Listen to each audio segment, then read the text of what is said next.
Bonjour à tous, je suis allé tester ce week-end la nouvelle attraction du parc Astérix, Toutatis, le multi-launch coaster de chez Intamin. Je dis nouvelle attraction mais c'est carrément une nouvelle zone qui a été créée cette année. Le projet avait été mentionné pour la première fois en 2018 à l'IAAPA avec l'annonce du coup d'un nouveau coaster Intamin pour le parc Astérix. Et le parcours est resté sensiblement le même depuis cette annonce. Dans cette zone on peut retrouver un Nebulaz de chez Zamperla. C'est une attraction qu'on retrouve également à Walibi Rhône-Alpes. Et honnêtement c'est pas du tout le genre d'attraction que je trouve très intéressante. Les sensations sont sympas à l'intérieur, c'est très familial, mais le débit est vraiment horrible. Sinon il y a également un restaurant évidemment. La Trace du Haut-Rhin, attraction qui existait déjà dans le parc, mais ils ont refait l'entrée de l'attraction pour l'intégrer dans la zone. Et évidemment Toutatis, le fameux coaster qui va nous intéresser dans cette vidéo. J'ai pu donc le tester et franchement, c'est vraiment un très bon coaster. Évidemment, il n'a aucun mal à se hisser parmi les meilleurs coasters en France. Et il permet vraiment de redresser la barre en termes de sensations en France. Si on compare à d'autres pays, on n'a pas grand chose. On a bien Mystica à Walibi Rhône-Alpes, on a bien Alpina Blitz à Legoland, ou encore The Monster, ou même Osiris dans le même parc que Toutatis.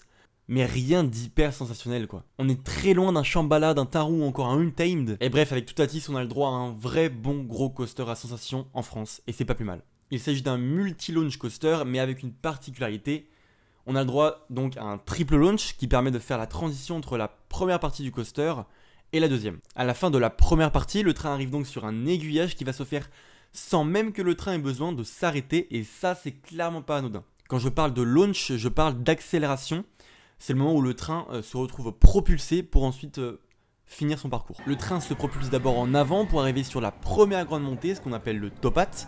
Mais manque de vitesse, il repart en arrière. C'est à ce moment-là que l'aiguillage est important, puisque le train repart donc en arrière et se retrouve propulsé une deuxième fois, cette fois-ci à l'envers, pour se retrouver sur une flèche à la verticale et retourner encore en avant sur la même accélération pour une troisième fois. Et atteindre cette fois-ci sa vitesse max de 110 km/h et monter ce fameux topat qui lui permettra de continuer la seconde partie du coaster et de finir celui-ci. Pour ajouter encore un peu plus de sensation, une bosse se trouve pendant le launch, c'est-à-dire qu'on va la prendre 3 fois, donc une fois en avant, une fois en arrière, puis encore une fois en avant.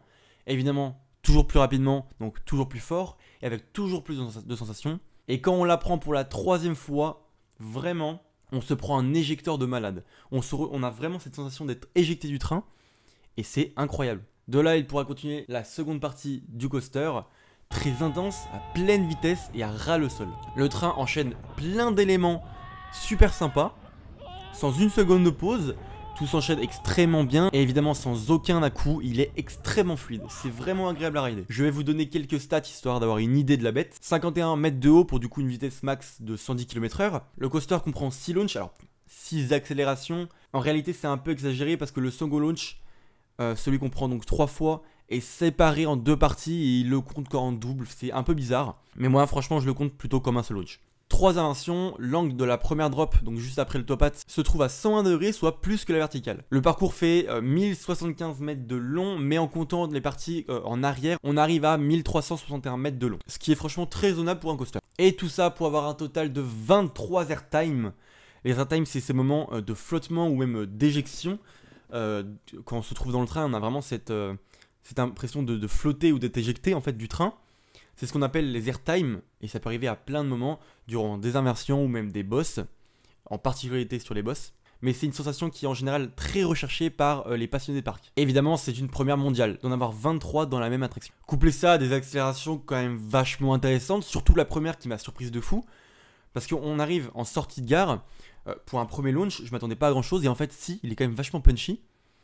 Et avec cet enchaînement d'éléments aussi sur la première partie, qui est vachement intéressante avec des éléments qui n'ont aucun sens mais qui donnent de bonnes sensations. A savoir qu'il n'existe qu'un seul coaster comme celui-ci dans le monde, et c'est Panthéon à Busch Garden Williamsburg. Alors le parcours est différent, mais c'est aussi un multi-launch coaster avec un triple launch et un aiguillage du coup sans que le train n'effectue d'arrêt, et avec Toutatis, c'est les deux seuls dans le monde. En bref, c'est un grand oui pour moi. C'est une très bonne machine et qui a clairement sa place dans les meilleurs coasters que j'ai pu faire. Au niveau de la thématisation, elle est très bonne.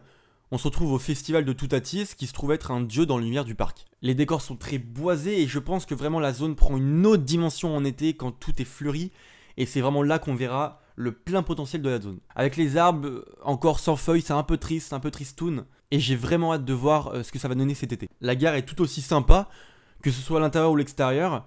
La zone est respectée et bien faite. On a même une animation au moment du dispatch. Donc quand le train en fait part de la gare, on a vraiment un effet sonore et même visuel avec des LED qui s'allument dans la gare à l'intérieur. C'est vraiment sympa. Et évidemment ça rajoute un truc, vraiment un truc en plus. En tout cas, je vous remercie d'avoir regardé la vidéo. Je vous conseille vraiment d'aller au parc Astérix pour tester Toutatis.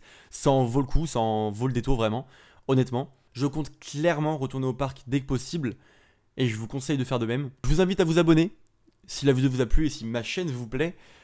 Aussi à laisser un like et à commenter et surtout à partager la vidéo parce que ça m'aide beaucoup. Mes réseaux sont en description et sur l'écran, je vous rajouterai ça au montage, notamment sur Twitter et Instagram. C'est là où je notifie le plus mes nouvelles sorties de vidéos. Et moi je vous dis à la prochaine, salut!